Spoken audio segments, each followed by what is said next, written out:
ابھی بالکل قریب ہی جو حج گزرا ہے اس کے اندر نا میرے پاس ایک رپورٹ آئی ہے، آپ لوگوں نے بھی دیکھا ہوگا، مختلف نیوز کے اندر یہ واقعہ آیا ہے کہ غالباً 580 کے قریب اس سال حجاج کرام فوت ہوئے ہیں حج کے دوران۔ کتنے؟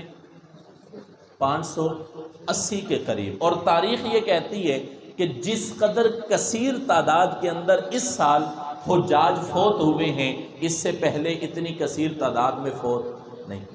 آپ نے کبھی سوچا ہے کہ یہ اتنی کثیر تعداد کے اندر حجاج کرام فوت کیوں ہوئے ہیں؟ اس کے پیچھے وجہ کیا ہے، یا کون سے لوگ فوت ہوئے ہیں؟ اگر آپ نے سوچا ہے تو اچھی بات ہے، نہیں سوچا تو میری ایک چھوٹی سی گزارش سن لیجیے گا۔